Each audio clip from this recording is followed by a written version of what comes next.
Welcome to Tales from the Waystone, a King Killer Chronicle reread podcast. This is the last one that is technically a reread podcast. Yeah.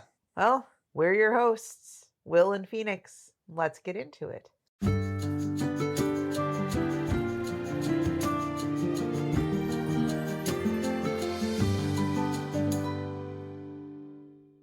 Welcome to Tales from the Waystone, Season 2, Episode 75. It's over. Go home. Why are you still here? Where we will be looking at chapters 151 through the epilogue of The Wise Man's Fear through the lens of Cliffhangers. Okay, so before we go any further, book's over, guys. Go home. No. Okay. Book is over as we all eagerly await. I don't know. I kind of feel like at a certain point, when you become a fan of a book series, you take on the aspect of a sports fan who is consistently convinced that next year will be our year. Right. We don't know. No one knows. Pat doesn't know. No one knows. But here's the thing. We like doing this. We're not done. Just because the book's over doesn't mean we're going to stop. No, we are not going to reread everything again. Nope. Not. We understand also that there is a big, slow regard of silent things shaped hole. And that is because Will doesn't like the book. Yeah, I find it impenetrable. A lot of people do. I find it fascinating, but as Pat said, it's not necessarily enjoyable. And if, as a podcast, it gets covered by us, it will be by me on our Patreon. By the way, we have a Patreon, patreon.com/waystonepod. We also have a Discord where we would love to chat with y'all. Occasionally I show up on Reddit, get yelled at, and then kind of stop engaging. I just want to give you guys some expectation management. Yes, last chapter of the book that we have available to continue calling ourselves a King Killer Chronicle reread podcast.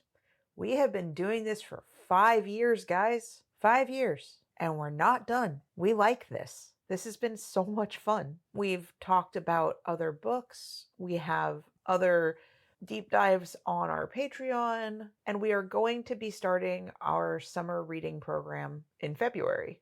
It's summer in part of the world. Just not here. That one's going to start off with Legends and Lattes. It's a fun, cozy, breezy read, as opposed to this, which has been a 4-year-long trek, plus the year that we spent on The Name of the Wind. We're also planning to do a retrospective at the end of 2024 to go over all of the series as a wrap-up. Yeah, we'll kind of just share our final thoughts and look ahead to what we expect from the rest of the series if it ever comes out. And maybe look at some of the broader theories rather than just the chunks. Like, there's a fun theory that I saw on Reddit recently. What if the lockless box, what if that is made out of the same wood from the Cathay's prison? Because the Cathay isn't a tree, but it lives in the tree, or it's imprisoned in the tree, or it's part of the tree. But what if it's the same wood? Or what if it is the same thing in a different form? There's a whole host of kind of what ifs and theories, and I know Will's not usually a theory person, but I think maybe we can get him to have the what does he think about all of them conversation. Yeah, tell you what, pitch me your theories and I'll tell you what I think of them. I don't think that this is going to come out before we record that. That's fair. So I'll go through and kind of figure out like the main ones that we all know about, like Malowin being Quoth's aunt, or are Ash and Cinder and Faerul, are they the same person? All this stuff, like Celatos and Heliax and all of that. Like, we should bring some of that stuff up, and I will pose it on the Discord. What would people like to see out of a retrospective? But that should be coming out on New Year's Day or New Year's Eve, something like that. Whatever the Tuesday is. I think it's New Year's Eve. Gotcha. And then We do want to go over the little prologue that Pat wrote and then released a while ago before he was going to give us some chapters, which hasn't happened. And I'm just kind of sad about that. But, and then there's also like the Nate Taylor comic that I'm still hoping will come out, which is The Boy in the Moon or something like that. Yeah, I think you're right. That said, I think I have a little more faith in Nate Taylor's ability to push a project through than Pat's right now. Actually, I've heard a lot of things kind of chatter that Pat's been feeling and doing and looking a lot better than he has in previous years. Okay. So maybe there's some movement. I don't know. Maybe this will be our year. Maybe not. I don't know. When was the first year you read this? I first read it back in 2015, I think. I think I was a little bit after that. You Yeah. picked it up. I think you didn't finish it. Right. And then I got the audiobook. And we listened to that together. Yeah, in like 2016, 17. Thereabouts. Yeah, that sounds about right. So we've been waiting nearly 10 years, and people have been waiting about that long beforehand. So I don't know. If it doesn't ever come out, it doesn't ever come out, and I'm at peace with that. I think that is the way to approach it. It is said that comparison is the thief of joy. I would say that expectation is another one of those. Yeah. A twin thief of joy. All that being said, we should get into the meat of this section because this section matters, damn it. So, for probably the last time you get my little spiel, an explanation of this podcast. Each week we will be examining a section of the Wise Man's Fear through a chosen lens and figuring out what we can take from the text and apply to our real lives. We will also take the time to focus on a phronimos of the week, which is a character that exemplifies some aspect of practical wisdom that we would like to learn from or emulate. We will then share a recommended thing of the week and wrap things up with 7 words from the book and 7 words from our lives. Before we begin, let's get some disclaimers out of the way. First of all, we are in no way affiliated with Patrick Rothfuss or his publisher, Daw Books.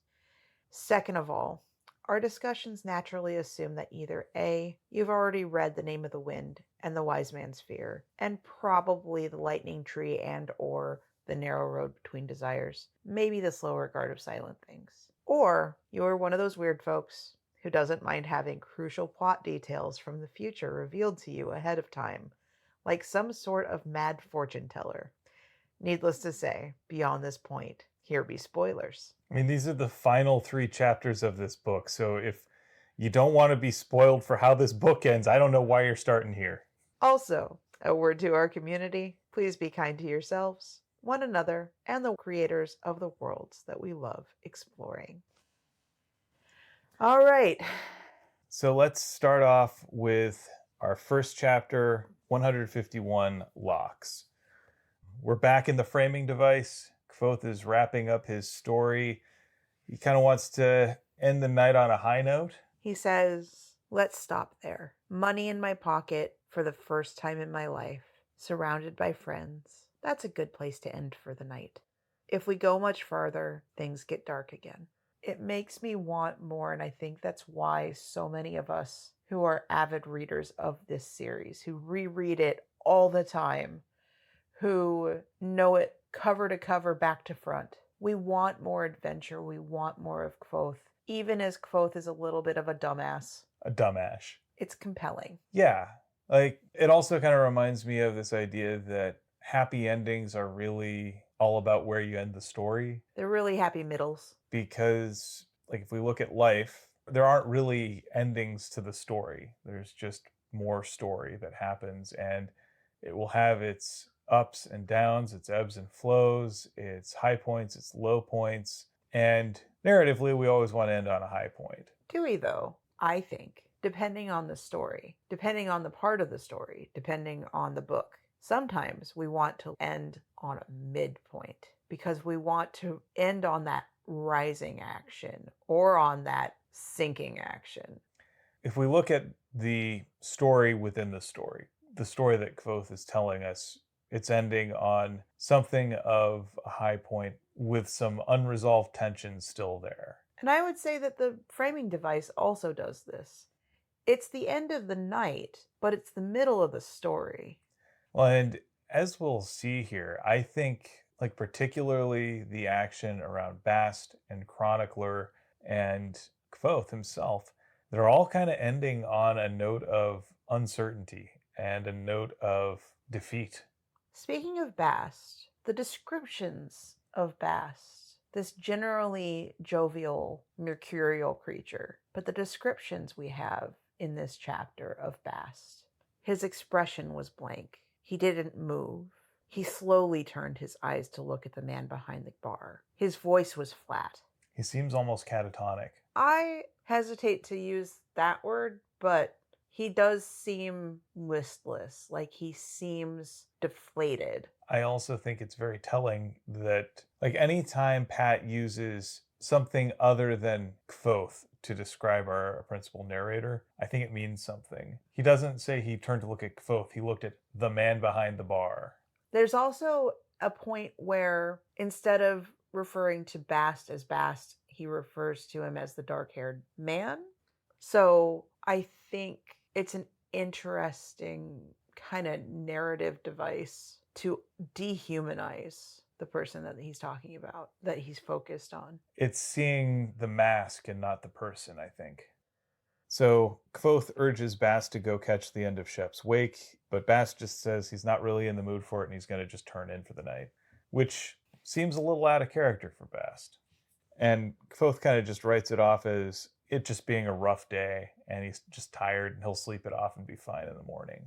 Kvothe and Chronicler also say their goodnights. Kvothe leaves the key in the door so that if Chronicler wants to take an early morning stroll, he's welcome to do so without bothering either Bast or himself. And then Chronicler nods, shoulders his satchel. He's cleaned all of his supplies. He's stacked all of his notes. He picks up his holly crown and heads upstairs. And while he's alone, Kvothe sweeps the floor. He finishes the dishes. He washes the table, rolls down all the lamps but one, and for a moment he looked at the bottles behind the bar, then turned and made his own slow climb upstairs. Now, we remember that some of the bottles have been stolen and get brought back up later. There's something important about those bottles. There might be something important about the elderberry. And I wonder, because something is keeping Coat in the forefront and suppressing Kvothe, I do wonder what. Yeah. Well, and we remember in the bar fight, there's that bit where Kvothe goes to break the bottle and it just doesn't. Like, maybe this bottle is more than just regular glass. Maybe there's some sigildry to it. At the very least, it's not like breakaway sugar glass. Right.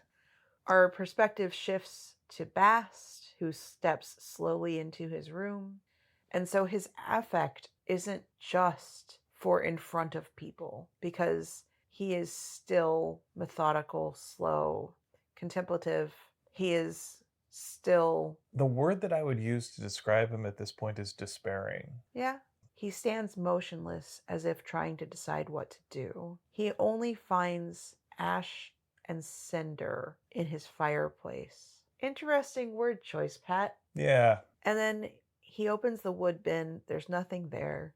And so he sits in the dark, in the cold, with a rag blanket around his shoulders. He's retreating into himself. So he's interrupted by some clicking at the window as if someone is trying to get in. He turns and he saw a dark shape outside moving in the night. Bast goes motionless. Cat-like, he goes to his mantle. He picks up something that gleams like metal and he crouches. And for a long moment there was nothing. No sound, no movement. And then just tap, tap, tap, tap, tap, tap.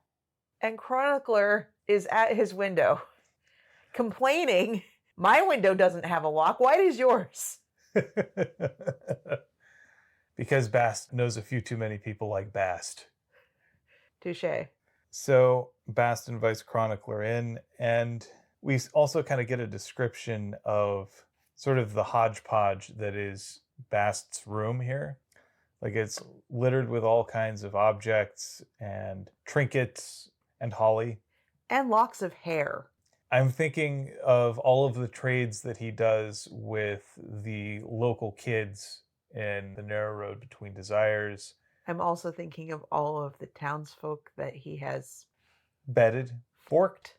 Yeah, that. So one thing that we quickly come to understand is that Bast's despair here is basically him processing Kvothe's dealings with the Cathay. And I think Chronicler offers up a couple worthwhile avenues to get out of that.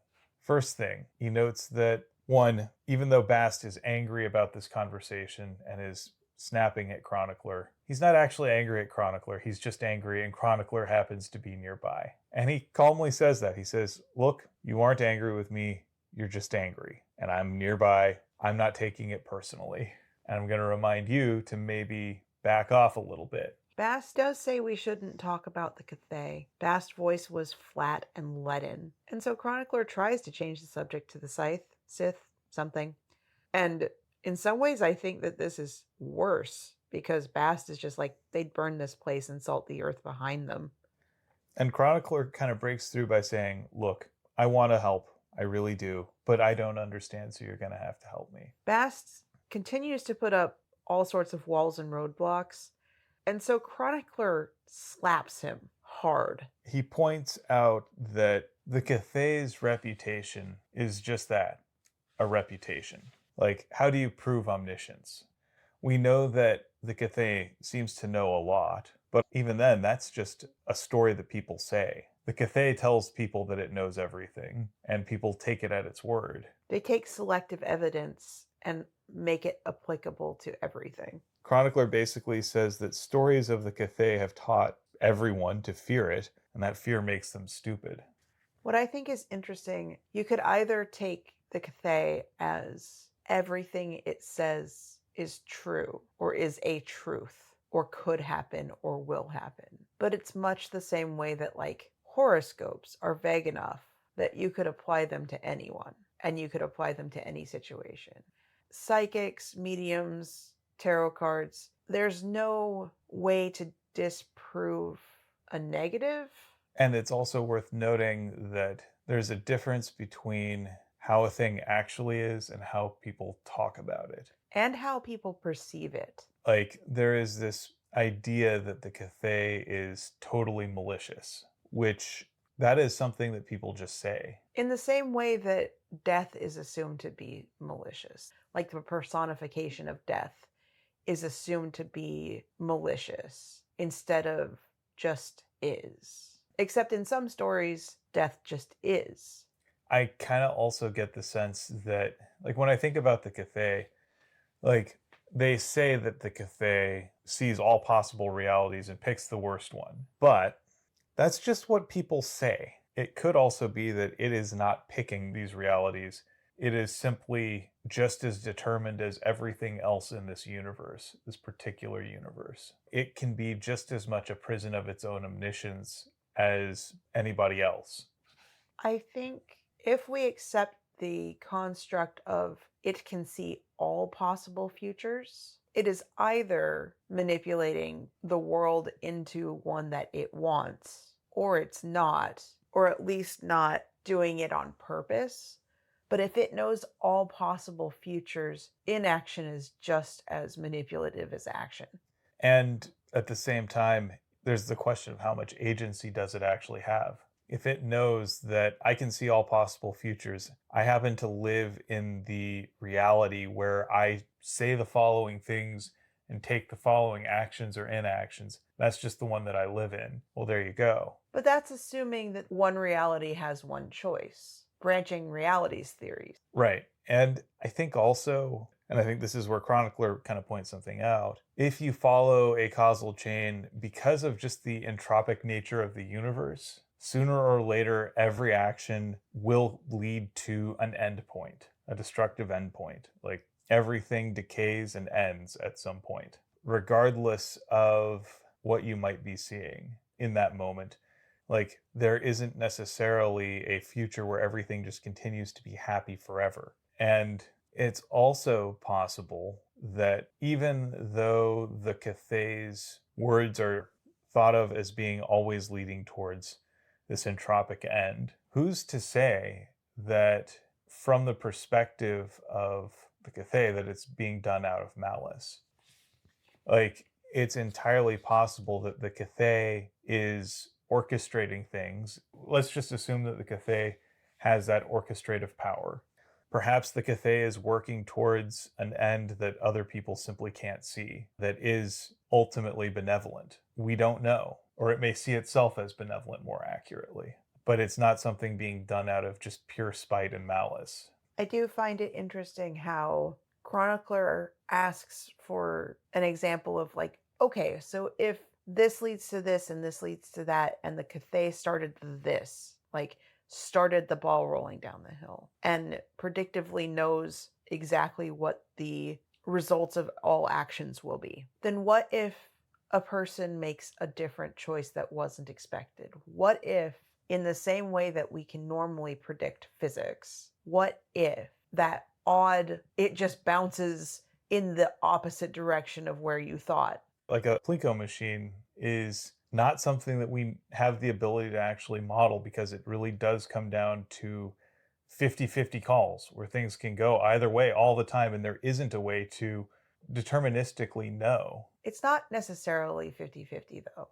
You could think that there is 100% certainty that this ball, this time when you put it through, that it will just drop down. But there are so many physical things, so many different factors. It's not 50-50. It's so beyond 50-50. There are so many factors. What if it has just this much spin going one direction, one angle, and spin going another angle, and then it hits a peg, and then it just bounces out of the machine entirely?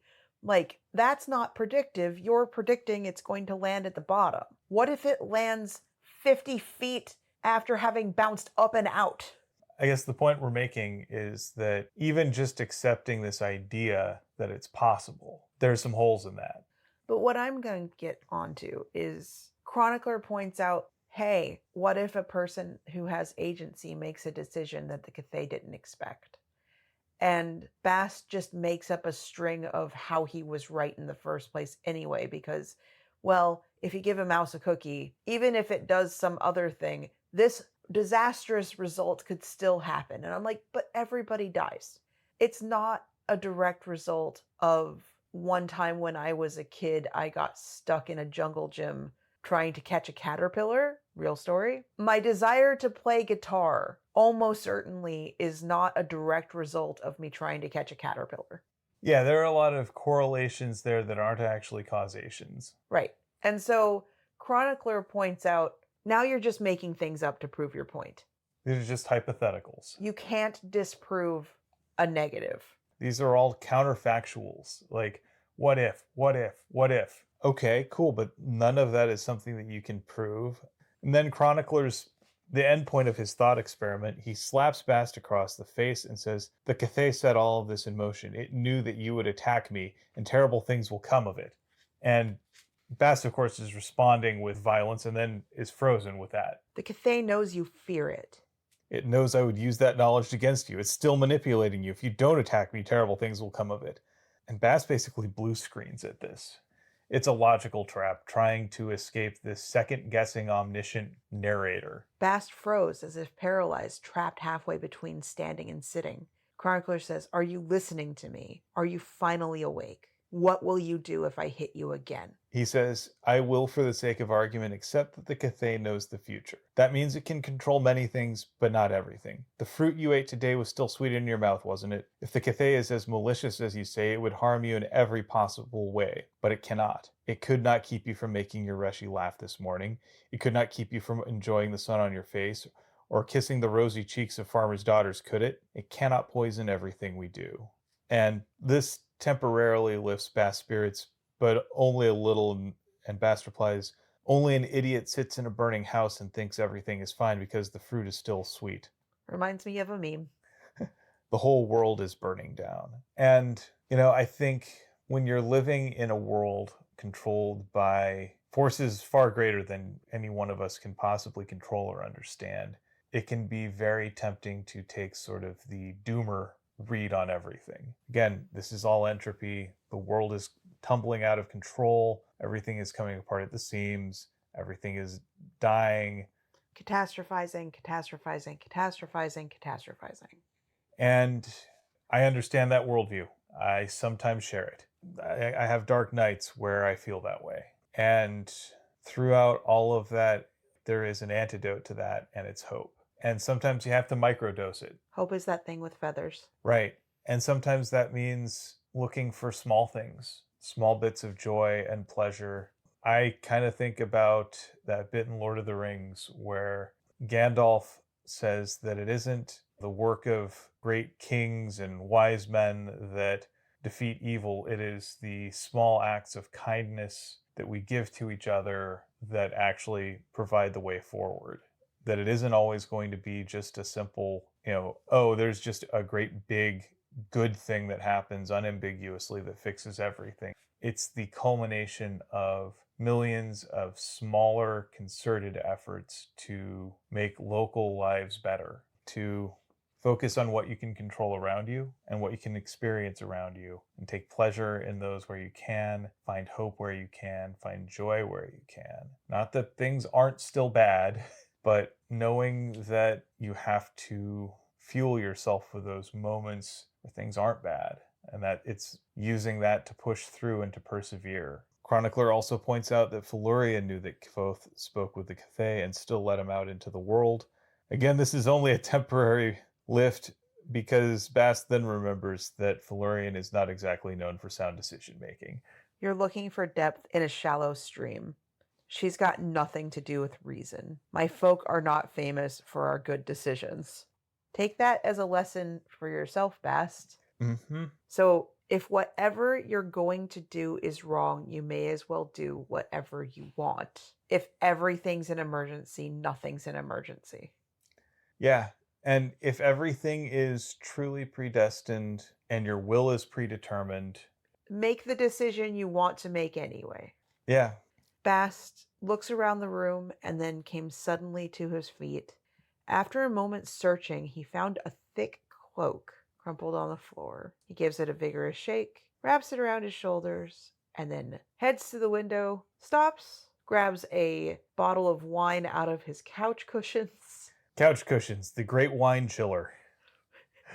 And Chronicler is like, what you doing? Are you going to go back to Shep's wake? And Bast pauses, seeming almost surprised to see that Chronicler is still standing there.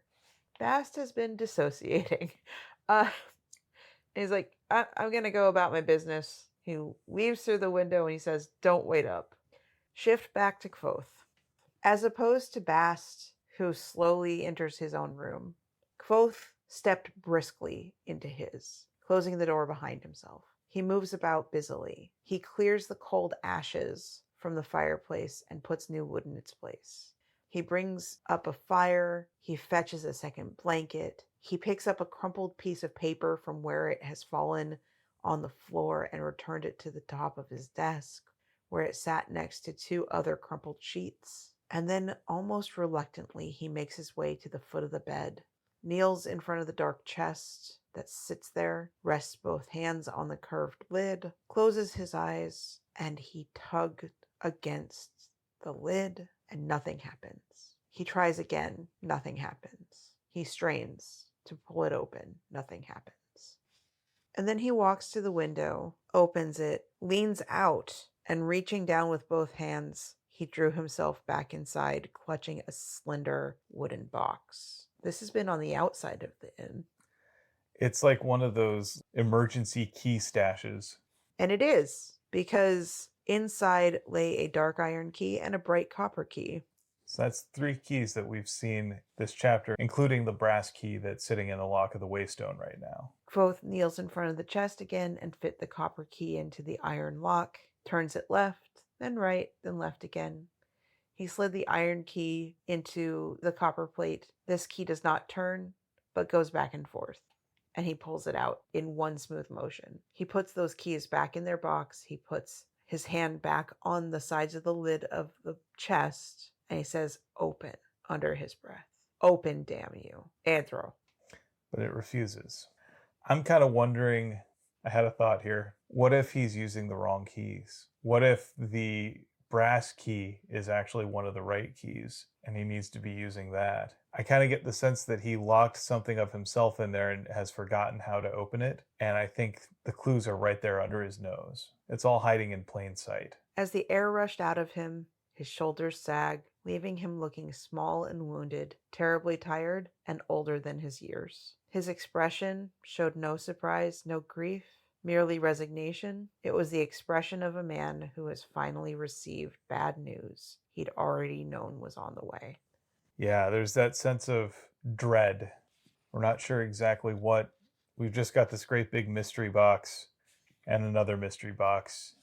Literal mystery boxes. Exactly. Chapter 152, Elderberry.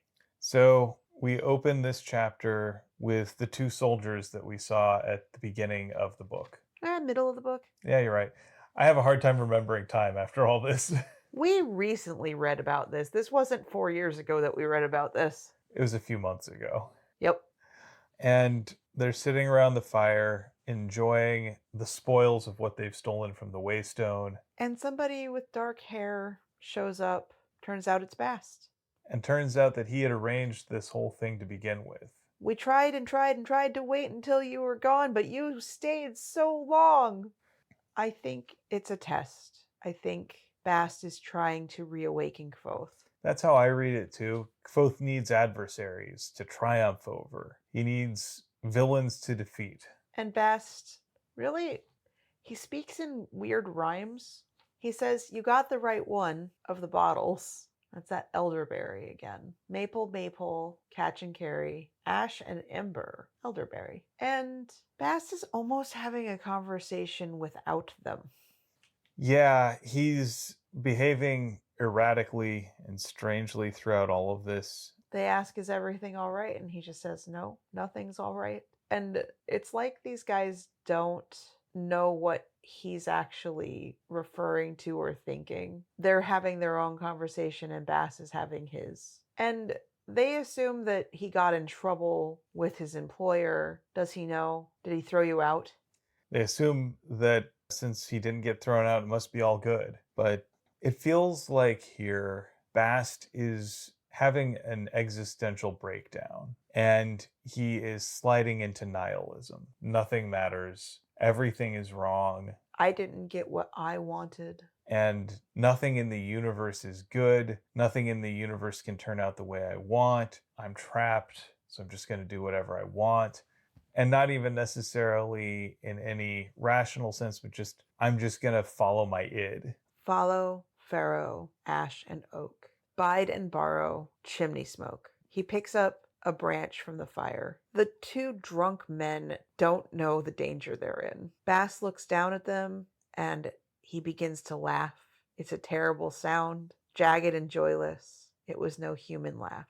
One of the dudes starts realizing that something's a little off. It begins to rain, a gust of wind, spattering of heavy drops on Bast's face. His eyes are dark and intent. The hot coal traced a glowing arc through the air as Bast begins to point it back and forth between the two men, chanting, "Barrel, barley, stone and stave, wind and water, misbehave."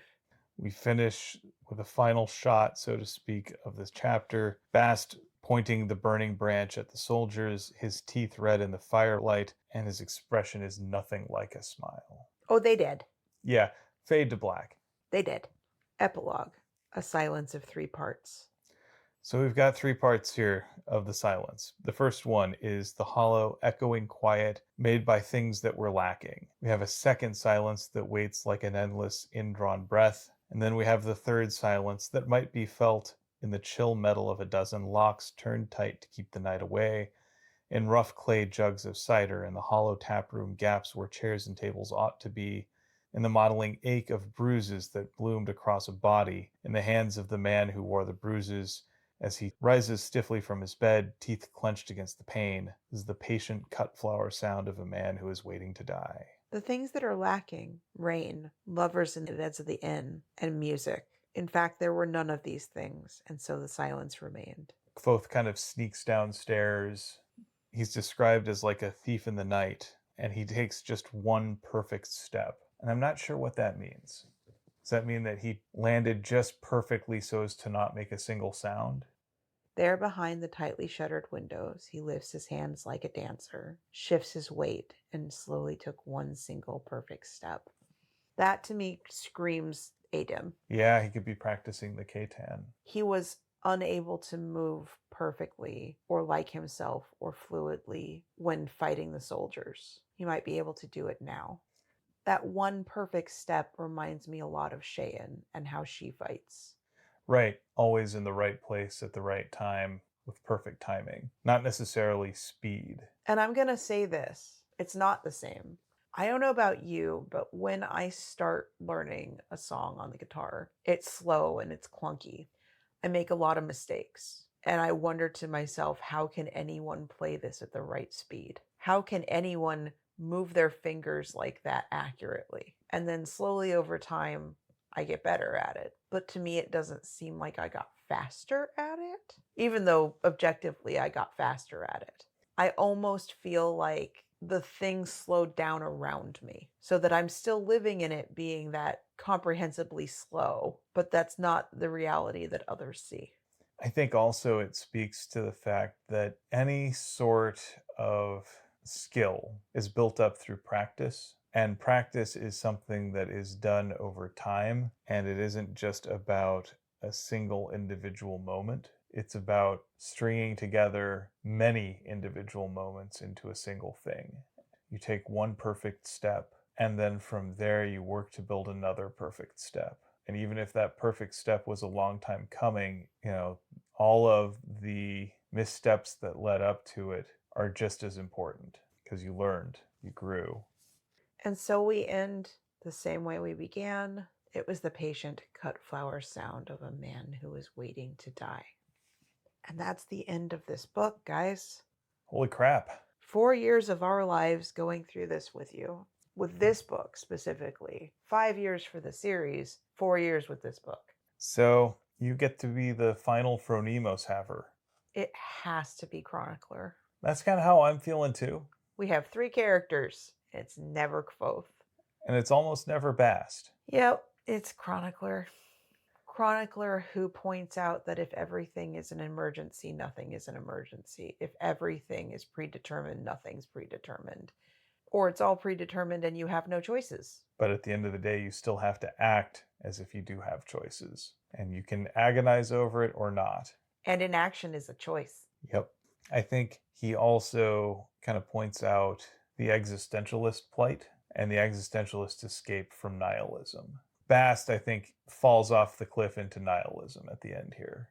Nothing matters, so all that matters is just him doing whatever he wants. And I think Chronicler is going to say you can have wants over and above your immediate thing. And you can act in such a way that you care for those around you and the people in your community. And you have that choice. It's predetermined or not, so do what you will. You can agonize over it. You can look for debates about free will as a way to either absolve or justify your decisions, but at the end of the day, you still have to make choices. You still have to live, and you can still apply an ethic around it, but it's you at the end of the day.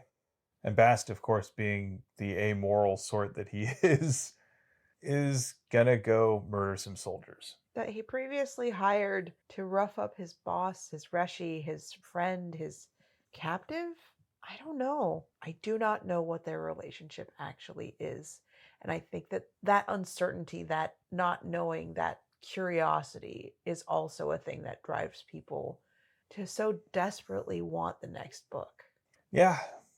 And as I said at the top, comparison is the thief of joy, and so is expectation. And so we leave you on a cliffhanger. So that it's time for our final thing of the week for the Wise Man's Fear. It's my turn. And mine is, what's a lot of fun? Making a mixtape for any RPG characters that you're working on. You are so desperately trying to get our gaming group to make mixtapes for our Kids on Bikes game. Yeah, I mean, so think about it. Music is an essential part of world building. The music our characters resonate with tells us both about how they view the world and where they see themselves within it. Like, music never exists separate from the world that it's a part of. Music is the product of culture, it's the product of economics, it is the product of natural resources, it's the product of ways about viewing the world. Like, it reflects what kinds of rhythms and tones are considered aesthetic and what sort of tones are available to be made based on the natural resources available in that. So, yeah, it's a great opportunity there. So, what I like to do is when I'm making a mixtape for my character, I give myself a few limits. One, I limit it to 60 minutes. So that way you're forced to make some decisions. You can't just go and just add everything to the playlist and call it good. You're going to have to prune a few things here and there. If your character is in some version of our contemporary world, you pick a vibe and time period and then look for songs that would have been available to the character that match it. If your character's from a different world, look for music types that reflect how people in that world might look at their universe. Don't limit yourself to just lyrics or just orchestral compositions. Think about what kind of music would make sense for that world and that person. Or just noise, even. Because it could just be tones, it could just be static, it could just be some other form of melodic or non melodic sound. Yeah. Then I like to think about how your character would have been exposed to these songs. What memories would your character attach to them? Do the lyrics of the song mean something to your character? Or do they just like the way they sound? Are these songs the character would have had to seek out underground? Or were they something that's readily available? That's just kind of broadcast out on radio or what have you? Who does your character listen to this music with? Who does this music remind them of? And then finally, share the mixtape with the rest of your party and listen to their mixtapes. After all, there's something fun and revealing about listening to what your friends have made as well. The original mixtapes back in the day were meant to be shared and swapped, so share these playlists with your friends. Speaking of, we are playing Kids on Bikes in a few hours, and I would love it if you connected to our speaker downstairs and played your mixtape during our game. That's my plan. I've also attached 2 links to this in the document here, so we can attach them to our show notes. Okay, do me a favor and send me a calendar invite for Friday morning. Hopefully, I'll remember to put those links into the description or at very least on Patreon. Yeah, I have them in both Apple Music playlist format and also YouTube Music, whatever's easiest. Awesome socks. Still, send me thing. So yeah, this character is a 20-year-old burnout living in Astoria, Oregon in 1995. So he listens to a lot of early grunge and alternative. So his mix heavily favors that style. He's also someone who's experienced a fairly traumatic event that has led him to resonate with the darker themes of that particular subculture. So I looked for music that would have been played in the clubs between Olympia, Washington, and Portland, Oregon. Some of the bands are, quote, Seattle bands, but many of them are from the South Sound. So you have JBLM, you have Olympia, you have Tacoma, Port Orchard, Aberdeen. Some of the stuff might be relatively common on alt rock radio at the time, while others would have been circulated underground through zines and bootlegs. The idea is these are the sorts of things that he would have just kind of picked up and resonated with. Because we set our campaign in the past in sort of a early internet period where you didn't have just ready digital access to everything at your fingertips. Right, I don't even think LimeWire was a thing yet. Right, Napster wouldn't come out for a few more years, and it would be a few more years after that before internet speeds would be readily available that would make it so that people could amass these massive storage libraries of music with the push of a button without any effort. This was an era where you had to go to these local little clubs to find underground bands. The fan scenes, such as it existed at the time, weren't online. It was mostly, you had a lot of self-published zines that someone made in the back of a Kinko's and then distributed to their friends and at these shows. and then it would just kind of pass through word of mouth. So it was very local. And yeah, like as the Seattle scene was blowing up and a lot of bands were getting signed, there was still a lot of stuff that happened on that underground. So I had to think, how would this kid get access to that stuff? How would he find out about it? Like, how would he find out about Mudhoney, right? Which they're one of those bands that would be listed as your favorite band's favorite band, an influence on Nirvana, but one that would never really break out into the mainstream. How would this kid find out about him? Well, he'd probably go to a show in Aberdeen where Mudhoney was playing. How would he find out about the Super Suckers? Probably same way, you know. And yeah, that's a bit of a drive, but you know, when you're young and you don't have much money and you don't have the ready access to a high-speed internet connection, you have to go where the music is. So yeah, I just was thinking about that and I had a lot of fun trying to figure out what would this say about how he spends his weekends? What would this say about, you know, where he spends his money? How does he pay for things? Well, speaking of kids on bikes, and if you want to actually play, I do have to read up on the adventure again. So Okay. I think it's time for us to move on to our 7 words. All right. You had words from the books. What did you pick? I'm going to keep this short and sweet, and I've already read them for you once, but I think that they are appropriate. As we leave you on a cliffhanger, at least for this book, remember the podcast is continuing. But for a long moment, there was nothing. That's a good one. And speaking of voids, mine is today in bad photos of our cat.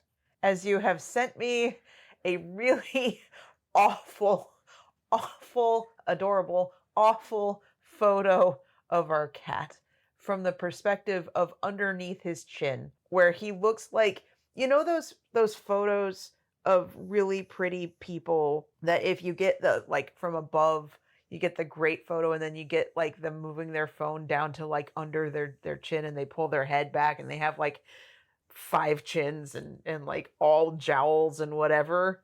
That's the picture that you got of our cat. Yeah, we'll share it on the Discord so you can see the glory of this terrible cat photo for yourself.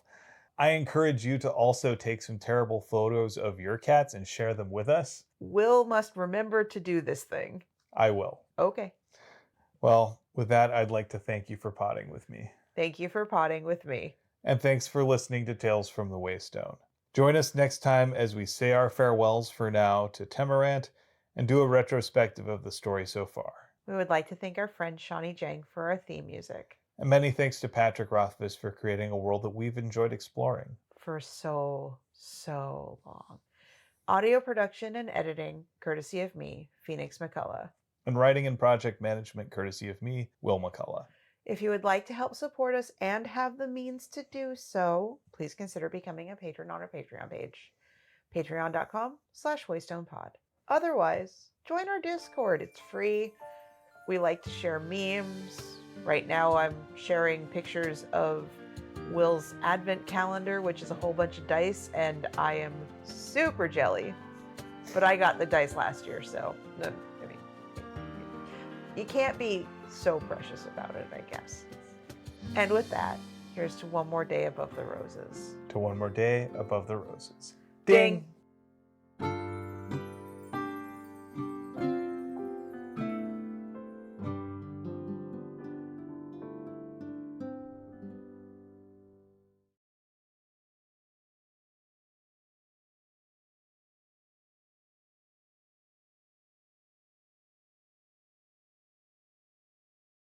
I realized what I said and it was stupid, so redact that.